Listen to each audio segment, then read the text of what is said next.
सत्या अपनी गर्लफ्रेंड तन्वी और आरव अपनी गर्लफ्रेंड आयशा के साथ ये ट्रिप 8:30 बजे स्टार्ट करते हैं मुंबई से। अभी ये लोग 20 किलोमीटर ही चले थे हाईवे पे कि अचानक इनको फॉग एकदम ज़्यादा बढ़ता हुआ दिखाई दे रहा था, क्योंकि बारिश का मौसम था। और मुंबई से लोनावला के रास्ते पे इतना पहाड़ी रास्ता पड़ता है ना कि वहाँ पे फॉग ऐसे आपके चेहरे पे आता हुआ दिखाई देता है। और फॉग में ये गाड़ी कम से कम 60-70 की स्पीड चला रहा था हाईवे पे, क्योंकि वहाँ पे लाइटिंग वगैरह बढ़िया थी। लेकिन प्रॉब्लम ये थी कि इनको 20 मीटर से ज़्यादा कुछ भी दिखाई नहीं दे रहा था। अचानक से आरव देखता है कि सामने कुछ भारी सी चीज़ पलटी हुई दिख रही है, और देखते ही देखते उसकी कार एकदम नज़दीक आ जाती है और वो अचानक से ब्रेक लगाता है। उसकी गाड़ी उस ट्रक के 3 मीटर पहले जाके रुकी थी जो हाईवे पे पलटा हुआ पड़ा था। एक 16 टैरा ट्रक पूरा पलटा हुआ हाईवे पे पड़ा था। जैसे ही देखता है आरव, एकदम घबरा जाता है। आरव और सत्या अपनी कार से नीचे उतरते हैं और दौड़ के उस ट्रक के पास जाते हैं। ट्रक हाईवे के बीचों बीच पलटी पड़ी थी। ये लोग क्या करते हैं, ड्राइवर के सीट की तरफ जाते हैं और आगे की तरफ जाके देखते हैं तो ड्राइवर अपने सीट पे उल्टा पड़ा हुआ है और वो इनकी तरफ देख रहा है। और वो शायद उसकी डेथ हो गई थी। वो देखने में इतना डेंजरस लग रहा था ना, उसकी पूरी आंखें ऐसे निकली हुई थी और उसका पूरा चेहरा ऐसे हंसने जैसा हो रहा था। देखने में बहुत ही भयानक था और उसके माथे से पूरा खून टपक रहा था। ये लोग जल्दी से क्या करते हैं, उसकी तरफ हाथ आगे बढ़ाते हैं, लेकिन उसका हाथ जब पकड़ते हैं ना तो उसका हाथ पूरा ठंडा हो चुका था। इनको समझ आ जाता है कि इसकी डेथ हो गई। वो तुरंत ही वहाँ पे पेट्रोलिंग कर रही हाईवे पुलिस को बुलाते हैं। हाईवे पुलिस भी 5 मिनट के अंदर आ जाती है। और हाईवे पुलिस जैसे ही आती है, ये लोग हाईवे पुलिस को स्टोरी बता रहे होते हैं। हाईवे पुलिस इनकी तरफ देखती है और कहती है, चुपचाप यहाँ से निकल जाओ और ये सारी चीज़ें भूल जाओ। ये लोग समझ नहीं पाते कि कोई ट्रक में मरा पड़ा है और पुलिस हमारे साथ ऐसे कैसे व्यवहार कर सकती है। और पुलिस उनको वहाँ से ज़बरदस्ती हटा देती है और कहती है कि इन सब चीज़ों के बारे में मत सोचो, अपने ट्रिप प्लान कर रहे हो, अपने ट्रिप पे जाओ, ये सारी चीज़ें अपने दिमाग से निकाल के चले जाओ। और पुलिस उनको वहाँ से भेज देती है। हेलो दोस्तों, किस्सा कहानी के एक और नए वीडियो में आपका स्वागत है। ये कहानी है 4 दोस्तों की जो अपनी गर्लफ्रेंड के साथ एक बहुत ही शानदार ट्रिप प्लान करे थे, लेकिन इनको नहीं पता था कि ये ट्रिप अधूरी हो जाएगी। दरअसल आरव मुंबई के अंधेरी में रहता था, उसकी गर्लफ्रेंड ऐसा बैंड्रा में रहती थी। और सत्या जो है ये पालघर रहता था, इसकी गर्लफ्रेंड वसई में रहती थी। ये चारों लोगों का एक ट्रिप प्लान होता है। ये चारों अभी जॉब कर रहे थे अलग अलग ऑफिस में। सत्या और ये जो आरव है एक ही ऑफिस में ये लोग काम कर रहे थे अंधेरी में। और इनकी दोनों की जो गर्लफ्रेंड है ना, ये लोग एक कॉल सेंटर में, इंटरनेशनल कॉल सेंटर बैंड्रा में काम करती थी। अब इन लोगों का ट्रिप प्लान होता है जाने का लोनावला। लोनावला जाने के लिए आरव के पास अपनी एक खुद की कार थी। अब ये लोग अपना ट्रिप फ्राइडे को स्टार्ट करने वाले थे। फ्राइडे को स्टार्ट करके ये लोग जाते और फ्राइडे को ही पहुंच जाते, क्योंकि मुंबई से लोनावला की दूरी सिर्फ 100 किलोमीटर है। ये लोग फ्राइडे को पहुंचते, सैटरडे को रहते और संडे को वापस आने का इनका प्लान था। अब ये लोग क्या करते हैं, 8:30 बजे अंधेरी मिलने का सब लोग डिसाइड करते हैं। इधर से सत्या चला जाता है पालघर से और अपनी गर्लफ्रेंड को लेके, और उधर से उसकी गर्लफ्रेंड आ जाती है। और उसका जो आरव है उसका घर ही अंधेरी में था, तो वो अपना कार लेके आ जाता है। सब लोग मेट्रो स्टेशन के नीचे मिलने का डिसाइड करते हैं, LIC मेट्रो स्टेशन अंधेरी के नीचे। अब ये लोग रात को 8:30 बजे जब मिलते हैं तो सब एकदम खुश होते हैं भाई, क्योंकि ये आखिरकार उनका ट्रिप अभी सच में सक्सेस होने जा रहा था। क्योंकि बहुत बार प्लान बनता था लेकिन कोई जा नहीं पाता था। अब ये लोग अपनी ट्रिप 8:30 बजे जब स्टार्ट करते हैं तो 9 बजे वहाँ से ये लोग अंधेरी क्रॉस करके जब धीरे धीरे सिटी से बाहर निकल रहे होते हैं तो आगे हाईवे की तरफ बहुत बड़ा जाम लगा होता है। अब वहाँ जाम में ये लोग फंस जाते हैं, 1-1.5 घंटे वहाँ पे लग जाता है। लेकिन इन लोगों को बोरिंग नहीं लग रहा था, क्योंकि ये अपनी गर्लफ्रेंड के साथ थे और भाई ये ट्रिप प्लान करे थे। और इस ट्रिप पे लोनावला बरसात में जाना मतलब स्वर्ग जाने जैसा होता है। अगर आप मुंबई में रह रहे हैं या तो कभी गए होंगे तो आपको पता होगा। और बाई रोड जाना तो भाई एकदम एपिक है। अब ये लोग जब यहाँ से निकलते हैं और ट्रैफिक वगैरह क्लियर करते हैं, तो जब हाईवे पे पहुँचते हैं तो हाईवे पे पहुँचने के बाद ये लोग डिसाइड करते हैं कि हम लोग डिनर करते हैं। डिनर करने के बाद फिर आगे की यात्रा करेंगे, क्योंकि अगर एकदम आराम से भी जाएंगे ना तो लोनावला पहुँचने में हमको 2-3 घंटे से ज़्यादा नहीं लगेगा। आराम से पहुँच जाएंगे, फिर अपना होटल चेक इन वोकिन करके और आराम से घूमेंगे। ये लोग एक ढाबे पे रुकते हैं और ढाबे पे रुकने के बाद ये लोग खाना वाना खाते हैं आराम से। खाना खाने के बाद अब ये लोग रात के 11 बजे रियल में अपनी यात्रा स्टार्ट करते हैं। अब आरव गाड़ी चला रहा होता है और सत्या सामने वाली सीट पे बैठा रहता है। आयशा और तानवी पीछे वाली सीट पे बैठ के अपना बात कर रही होती हैं, क्योंकि वो दोनों एक ही ऑफिस में काम करती थी। इन चारों की बड़ी अच्छी दोस्ती थी। एक तो एक दूसरे के गर्लफ्रेंड बॉयफ्रेंड थे और ऊपर से इन लोगों की दोस्ती भी बड़ी ऐसी थी, मतलब पक्की वाली। अब हाईवे पे आरव गाड़ी चला रहा होता है और गाना बज रहा होता है एक बढ़िया सा, और ये लोग एकदम मज़ा लेते हुए जा रहे होते हैं। और अभी थोड़ी मतलब 10-15 किलोमीटर की जब यात्रा तय करते हैं ना, तो अचानक से इनको हाईवे पे फॉग आता हुआ दिखाई देता है। क्योंकि बारिश हो रही थी। जुलाई के महीने में बारिश मुंबई में बहुत तगड़ी होती है। अब बारिश की वजह से ना हाईवे पे और पहाड़ी एरियो में ना थोड़ा फॉग टाइप का क्रिएट होता है, जो एकदम मतलब ऐसे लगता है कि आपकी गाड़ी पे आ रहा है, और जब आप गाड़ी से या फोर व्हील से जाते हैं ना तो एकदम कांच पे आके चिपकता है, जिससे आगे की चीज़ें बहुत साफ नहीं दिखाई देती। आरव गाड़ी चला रहा होता है और अचानक से उस फॉग के बीच में देखता है कि जैसे आगे कुछ भारी सी चीज़ उसको दिखाई देती है। आरव कहता है कि सत्या वो आगे क्या है, और ये कहते कहते उनकी गाड़ी एकदम पास में आ जाती है। आरव एकदम इमरजेंसी ब्रेक लगाता है, लेकिन उसकी गाड़ी एक ट्रक पलटा हुआ होता है वहाँ हाईवे पे, 16 टहरा बड़ा सा, उस ट्रक के 3 मीटर पहले जाके रुकती है। अब ये लोग जल्दी से क्या करते हैं, घबरा जाते हैं दोनों दोनों गाड़ी से नीचे उतरते हैं। इनकी गर्लफ्रेंड भी देखते हैं कि भाई क्या हो गया। वो गाड़ी से नीचे उतर के उस ट्रक के पास जाते हैं, और ट्रक के पास जाने के बाद देखते हैं कि एक ट्रक है जो 16 टहरा है, पलटा हुआ है। वो आगे इंजन की तरफ जाते हैं जहाँ पे ड्राइवर बैठता है स्टेयरिंग के पास। वो जाके देखते हैं तो ड्राइवर नीचे लटका हुआ होता है, उसका पूरा हाथ ऐसे लटका हुआ होता है। और जब ये लोग ड्राइवर को देखते हैं तो उनको लगता है कि ये इसके अंदर हो सकता है जान है और इसको बचाना जाना चाहिए। आरव क्या करता है, थोड़ा सा झुक के ट्रक के अंदर की तरफ जाता है, उसका हाथ पकड़ता है तो उसका हाथ बर्फ जैसे ठंडा होता है भाई। अब आरव को लगता है कि इसकी बॉडी में जान नहीं है। वो क्या करता है, सत्या को बोलता है कि भाई ये तो शायद मर गया है, हम पुलिस को बुला के कम से कम ये रास्ता खाली करवाते हैं, और अगर वो बच सकता है तो उसको बचाते हैं, या तो कोई और ट्रक में क्या पता हो। ये लोग पुलिस को कॉल करते हैं, तो हाईवे पेट्रोलिंग जो पुलिस होती है 5 मिनट के अंदर वहाँ पे आ जाती है। 5 मिनट के अंदर जब वहाँ पे पुलिस पहुँचती है तो पुलिस को आरव बताने लगता है कि सर ये ट्रक पलट गई, इसके अंदर आदमी है। और वो जैसे ये सब बता रहा होता है ना, तो जो कांस्टेबल उसके पास खड़ा होता है उसकी तरफ एकदम ऐसे मतलब मिस्ट्रीसियस तरीके से देख रहा होता है। और जब वो ट्रक का नाम लेता है और ट्रक की बातें बताने लगता है, तो जो वहाँ पे एसआई बैठा था अंदर, गाड़ी के पेट्रोलिंग के कार के अंदर बैठा था, वो तुरंत लपक के नीचे उतर जाता है। कहता है क्या हुआ, कहाँ तुमने ट्रक देखा। तो बताने लगता है कि ये देखो ट्रक है सामने। तो वो जो कांस्टेबल होता है, कांस्टेबल को हंसी आ जाती है कि भाई तुम लोगों ने ज़्यादा दारू पी ली है का, कौन सा ट्रक सामने है।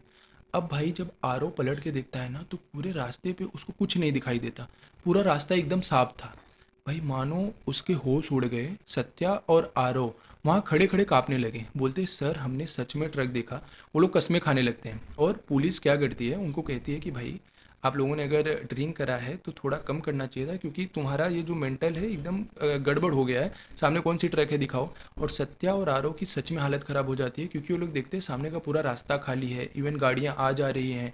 और उनको वो चेहरा याद आता है जिस चेहरे की मदद के लिए इन लोगों ने पुलिस को कॉल किया था, वो चेहरा भी वहाँ से पूरा गायब हो गया होता है। भाई ट्रक ही नहीं था वहाँ पे। फिर वो लोग क्या करते हैं, कसम वसम खाते हैं, उनकी गर्लफ्रेंड को बताते हैं कि तुमने ट्रक देखा, लेकिन उनकी गर्लफ्रेंड उस समय सो रही थी तो उन्होंने देखा नहीं था। तो उनकी गर्लफ्रेंड कहती नहीं मैंने तो कोई ट्रक नहीं देखा। अब उन लोगों को यकीन नहीं होता कि भाई हमने कुछ गलती करी या तो सच में सामने कुछ था जो कि अभी गायब हो गया है। अब क्या करते हैं, पुलिस उनको कहती है कि भाई ये सब भूलो और आगे से अपनी यात्रा शुरू करो, ये सब सारी चीज़ें दिमाग से बिल्कुल निकाल दो और आगे की यात्रा अच्छे से करो और एकदम स्लो ड्राइविंग करो।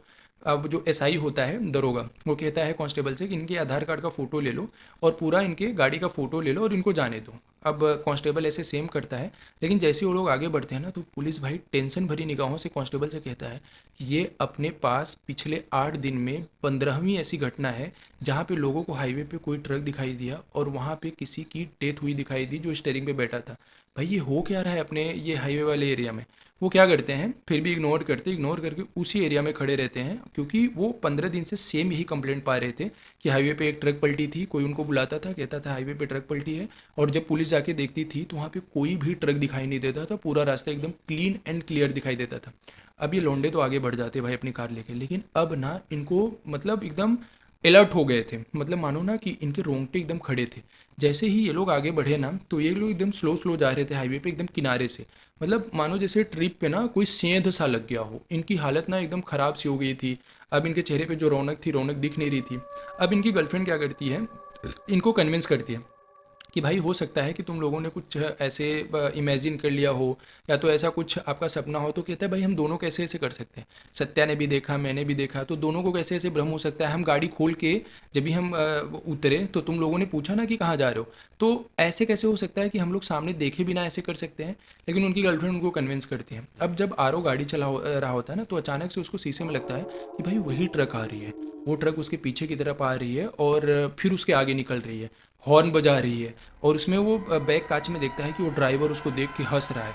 ऐसी चीज़ें उसको दिखाई देने लगती है। भाई आरव एकदम ना डिस्ट्रैक्ट हो गया पूरा। आरव क्या करता है, गाड़ी साइड लगाता है, गाड़ी साइड लगा के कहता है कि भाई तुम गाड़ी चलाओ, मैं बैठता हूँ, क्योंकि मेरा ना मेंटल पीस एकदम ख़राब हो गया है। अभी तक उन लोगों को ना भूत प्रेत का जो होता है ये चीज़ें दिमाग में नहीं आ रही थी, क्योंकि उनको लगता था कि ये सारी चीज़ें सच होती ही नहीं है। लेकिन आरओ को लग रहा था कि भाई कोई ऐसी चीज़ है जो मुझे डरा रही है, और आरओ सच में डर रहा था। आरओ क्या करता है, पीछे वाली सीट पे अपनी गर्लफ्रेंड के पास चले जाता है, और उसकी सत्या की जो गर्लफ्रेंड होती है तन्वी, वो आगे वाली सीट पे आके उससे बात करने लगती है। यहाँ से सत्या ड्राइविंग स्टार्ट करता है। सत्या जब ड्राइविंग स्टार्ट करता है ना, तो एक गाना लगाता है और आरओ जाके पीछे वाली सीट पे आंख बंद करके ऐसे पड़ा रहता है। सत्या अभी गाड़ी चला रहा होता है, और हाईवे पे जब वो थोड़ी दूर बढ़ता है ना, तो सेम उसको भी यही चीज़ें फील होने लगी। उसको लगता था कि जैसे एक ट्रक निकल रही है, उसको लगता था कि वही ट्रक जो एक्सीडेंट हुआ है ना, तो पूरा ऐसे मतलब जो शीशा उसा फूटा था, वो फूटा शीशा वाली ट्रक ऐसे पीछे से पार हो रही है। लेकिन ये सिर्फ उनको ही दिख रही थी, उनके गर्लफ्रेंड को इस चीज़ों का कोई भी भनक नहीं था, उनकी गर्लफ्रेंड को ये चीज़ें दिखाई नहीं देती थी। अब आरो क्या ये करता है, सत्या सत्या आगे स्लो स्लो गाड़ी लेके जा रहा होता है, और अपने गाड़ी में एक गाना लगा देता है हनुमान जी का, जय हनुमान ज्ञान गुण सागर, ऐसा गाना लगा देता है। वो चलने लगता है। अब थोड़ी दूर बाद ये सारी चीज़ें ठीक हो गई थी। अब वो लोग क्या करते हैं, थोड़ा सा फिर से उनकी हैप्पीनेस वापस आ रही थी। अब यहाँ से लोनावला काफ़ी दूर नहीं था, 25-30 किलोमीटर का रास्ता बचा था। रात के अभी बज रहे थे 1, क्योंकि इन सब ड्रामों में टाइम निकल गया था, तो रात के 1-1:30 बज गए थे। अब आरओ की गर्लफ्रेंड क्या कहती है कि भाई यहाँ पे एक खाड़ी है, और उस खाड़ी में बड़ा ही एडवेंचरस नज़ारा होता है। लोगों ने कहा है कि उस खाड़ी में रात को अगर जाओगे तो सच में एडवेंचरस वाली फीलिंग आएगी, एकदम बड़ा मज़ा आएगा। मतलब वो डेयर देती है आरओ को कि भाई मुझे वो खाड़ी में लेके चलो, और वहाँ पे हम लोग वीडियो और फोटो शूट करेंगे जो हमारी एकदम यादों को तरोताज़ा बना देंगी। तो आरओ कहता है कि भाई ये सारी चीज़ें छोड़ो, हम लोनावला पहुँच रहे हैं, क्योंकि वैसे भी हमारा मेंटल पीस गड़बड़ हो गया है। तो बोलती तुम्हारा मेंटल पीस ठीक ही करने के लिए तो हम जाएंगे वहाँ पे। तो वो क्या करती है, अपने मोबाइल निकालती है। मोबाइल निकालने के बाद वो एक जो खाड़ी होती है, खाड़ी का लोकेशन सेट करती है। ये लोग हाईवे से अब धीरे धीरे नीचे उतरते हैं, आगे से एक कट लेके हाईवे से नीचे उतरते हैं। हाईवे से नीचे जब उतरते हैं ना भाई, तो एकदम जंगल वाला रास्ता इनको दिखता है। क्योंकि मुंबई में जितने भी मेन बीचेस को छोड़ के अगर आप कहीं मुंबई के किसी बीच पे जाते हैं जो समुंदर का बीच होता है, या तो ऐसे किसी खाड़ी में जाते हैं, तो वहाँ तक जाने का जो रास्ता होता है ना, बड़ा डेंजरस होता है। मेन बीच जैसे मरीन लाइन्स, इन सबको छोड़ के बाकी जो नॉर्मल बीचेस है, वहाँ का रास्ता बड़ा डेंजरस होता है भाई। अगर आप गए होंगे तो आपने देखा होगा। और अगर जो रास्ते में बीच पड़ते हैं गांव देहात में, वहाँ का तो रास्ता भाई अलग ही होता है। जब ये लोग लोकेशन पे जाने लगते हैं उस खाड़ी की तरफ, तो रास्ते में जाके उनको एक बूढ़ा आदमी मिलता है। तो वो बोलते हैं कि लोकेशन देखने से बढ़िया इस आदमी से पूछ लेते हैं कि वो जो ये है खाड़ी है, वो कहाँ पे है एक्चुअल में। तो आदमी के पास जाते हैं, बूढ़ा होता है एकदम, मुझे लगता है 60-65 साल का कोई बूढ़ा होगा। तो बूढ़े से पूछते हैं कि अंकल जी हमको ये खाड़ी के पास जाना था, तो ये रास्ता जाएगा क्या?" तो अंकल उसकी तरफ एकदम ऐसे असमंजस तरीके से देखने लगते हैं। अंकल कहते हैं, "बेटा आप उस खाड़ी पे क्यों जाना चाहते हो? रात को 1-1:30 बज रहे हैं।" तो वो बोलता है कि "आप 1-1:30 बजे यहाँ पे क्या कर रहे हो?" तो अंकल कहते हैं, "बेटा मेरा तो यहीं बगल में घर है, और मैं तो जा रहा था वॉशरूम, क्योंकि वॉशरूम वहाँ पे सब बाहर ही जाते थे।" तो वो कहता है कि "अंकल हम लोग जा रहे हैं ऐसे घूमने, अभी घूम के आ जाएंगे।" तो वहाँ से खाड़ी का कुछ डिस्टेंस 5-6 किलोमीटर होता है। तो अंकल कहते हैं, "बेटा रात्रि में तिथे जाऊ नका", मराठी में कहते हैं कि वो डेंजरस है, तिथे जाऊ नका, मी तुमच्या सांगतो की ते रास्ता खूप खूप डेंजरस है। तो वो बोलते हैं कि "अरे हम लोग आ जाएंगे, आप टेंशन मत लो, बस बता दो यही रास्ता जाएगा।" अंकल कुछ नहीं बोलते, अंकल चले जाते हैं अपना। वो लोग ये भी पागल आदमी है। वो अपना गाड़ी लेके आगे चले जाते हैं। अब जब आगे गाड़ी लेके जाते हैं ना भाई, तो जैसे ही थोड़ा दूर बढ़ते हैं, उनको वो एक बोर्ड दिखाई देता है कि खाड़ी की तरफ जाने के लिए ऐसे साइन लगा होता है। वो लोग वो साइन पकड़ के चले जाते हैं। अभी वो खाड़ी के पास पहुंच जाते हैं। खाड़ी के पास एक बड़ा सा घर होता है, और नीचे पानी बह रहा होता है पूरा। वो समुंदर का पानी का ही कट होता है जो खाड़ी बनाता है, और वो बड़ा खतरनाक टाइप का होता है, एकदम दलदल टाइप का होता है भाई। फिर ये क्या करता है कि खाड़ी के पास जाता है और अपनी कार खड़ी करता है, उनकी गर्लफ्रेंड को उतारता है भाई, और एकदम मज़े से ये लोग खाड़ी का फ़ोटो लेने लगते हैं, वीडियो बनाने लगते हैं, सब कुछ मतलब एकदम मज़े से करने लगते हैं। अब इनकी गर्लफ्रेंड गाड़ी से उतरती हैं और फ़ोटो वगैरह खींचने लगती हैं, लेकिन अभी भी आरओ गाड़ी से बाहर नहीं उतरता। आरओ को लगता है कि भाई मैंने जो देखा था सच में वो कुछ डेंजरस था, और सच में ये कोई भूत प्रेत का साया था। आरओ क्या करता है, गाड़ी में बैठे बैठे उन लोगों को देख रहा होता है, और तब तक दरवाजे पे किसी के नोक करने की आवाज़ आती है। वो लोग तो खाड़ी की तरफ थे। अब किसी के नोक करने की आवाज़ आती है, आरओ जब देखता है ऐसे, तो देखता है भाई वो वही ट्रक ड्राइवर है जो उसको रास्ते में दिखा था, वो नोक कर रहा है। आरओ की मानो एकदम हालत ख़राब हो गई। आरओ तेज़ी से चिल्लाने लगता है, लेकिन पूरे गाड़ी का दरवाज़ा एकदम लॉक था, इसके लिए उनके दोस्त सुन नहीं सकते थे, जबकि वो थोड़ी दूरी पे थे। आरओ दरवाज़ा खोलता है और उन लोगों को तेज़ी से बुलाता है। उनके दोस्त कहते हैं क्या हुआ? आरओ रोने लगता है, कहता है कि भाई मुझे अभी वही ट्रक वाला आदमी दिखा जो मुझे वहाँ एक्सीडेंट के समय दिखा था, क्योंकि वो आरओ ही था जो गया था अंदर देखने के लिए, क्योंकि सत्या तो बाहर खड़ा था। कहता है कि जो एक्सीडेंट में पलटा हुआ मुझे दिखाई दे रहा था ना, वही ट्रक ड्राइवर अभी मुझे नोक करते हुए दिखाई दिया और वो हंस रहा था। भाई आरो जब देखे उसके दोस्त ने ना, तो उसका पूरा रोंगटा खड़ा था और आरो लंबी लंबी सांसें ले रहा था, मतलब मानो कि सच में आरो ने कुछ ऐसा देखा है। तो उसकी गर्लफ्रेंड क्या करती है, उसको हक करती है और कहती है कि तुमको ज़रूर कुछ गलतफहमी हुई है, चलो हम यहाँ से निकलते हैं। सत्या बैठता है ड्राइविंग सीट पे, उसकी गर्लफ्रेंड बैठती है और ये लोग गाड़ी घुमाते हैं और गाड़ी घुमाते हैं। तो रास्ते में जब ये लोग निकल रहे होते हैं ना, तो अचानक से वहाँ पे वही बुढ़ा उनको फिर दिखता है जो रास्ते में जाते समय दिखा था। और इस बार उनको बुढ़ा दिखता है ना, तो बुढ़ा जब दिखता है तो वो मतलब ऐसे वहीं सामने वो हेडलाइट के इसके लाइट से दिख रहा होता है। और आरो जब उसको देखता है तो आरो फिर से कहता है देखो वो आदमी वही है। और भाई जैसे ही वो लोग देखते हैं ना, तो बुड्ढा इनकी तरफ देख के हंस रहा होता है और कहता है कि मुझे भी साथ लेके चलोगे। भाई इतने में ना सत्या और उसकी गर्लफ्रेंड सबकी हालत ख़राब हो जाती है, क्योंकि ये लोग सच में उसको देखते हैं। देखे तो ये लोग पहली बार भी थे, लेकिन इनको ये नहीं पता था कि ये वही आदमी है जो ट्रक में इनको दिखाई दिया था। वो आदमी इनके नज़दीक आने लगता है, ये अपनी कार लेके पीछे आने लगता है। कार लेके पीछे आता है, एक वहाँ से कट होता है, वहाँ से कट लेके निकल जाता है और ये अपने गाड़ी को पूरा लॉक कर देता है। लॉक करने के बाद एकदम तेज़ी से कट लेके निकल रहा होता है। और भाई वो जब पीछे देखते हैं ना, तो बुढ़ा उनको आता हुआ ही दिखाई देता है इनके पास, मतलब इनके कार के पीछे ही दिख रहा था। तो आरो चिल्ला के कहता है मैंने तुम लोगों को बोला कि कुछ गड़बड़ है, लेकिन तुम लोगों को ज़्यादा एडवेंचर का नशा चढ़ गया है, जो आज तुम लोग मरवाओगे हमको। भाई ये सच में कोई ऐसी आत्मा थी जो उन लोगों को मतलब छोड़ ही नहीं रही थी, उनके पीछे ही जा रही थी। ये लोग गाड़ी को लेके भाई जैसे तैसे हाईवे के पास पहुंचते हैं। हाईवे के पास पहुंचते हैं तो उनको फिर वही पेट्रोलिंग वाली पुलिस मिल जाती है। पेट्रोलिंग वाली पुलिस उनको मिलती है तो वो लोग वहीं पे रुक जाते हैं और रुकने के बाद उनको फिर से वही कहानी बताने लगते हैं। पुलिस आरओ को एक तेजी से चपाट मारती है। कहती जब मैंने पहली बार ही बोला कि सीधे सीधे अब चले जाओ लोनावला, तो तुम लोग फिर बाद में खाड़ी पे क्यों गए।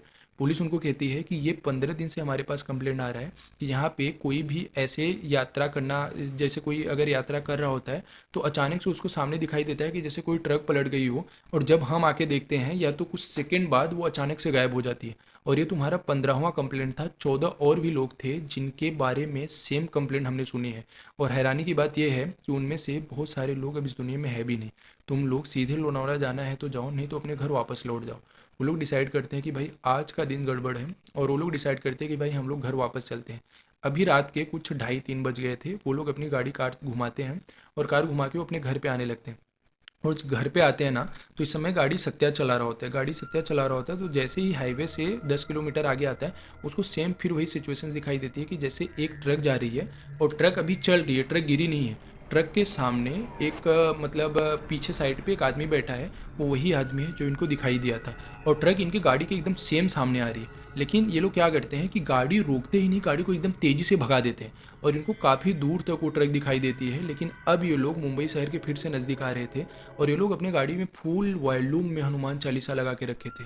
ये लोग वहाँ से जल्दी जल्दी आते हैं और जब मुंबई की तरफ जो रास्ता जाते हैं वहाँ पे पहुँचते हैं ना, तो अपनी गाड़ी खड़ी करते हैं। तो जैसे ट्रक वाला एक ऐसे कुछ लाइन लगी हो कि इसके आगे नहीं आ सकता, ट्रक वाला वहीं पे खड़े हो जाता है और खड़े होकर इनकी तरफ देख के मुस्कुरा रहा होता है। भाई ये चारों अपना कांच फिर से बंद करते हैं और अपनी कांच बंद करके अपनी गाड़ी लेके मुंबई के रास्ते पे आ जाते हैं। और फिर से ये 4 बजे तक मुंबई वापस पहुंच जाते हैं और अपना यात्रा कैंसिल कर देते हैं।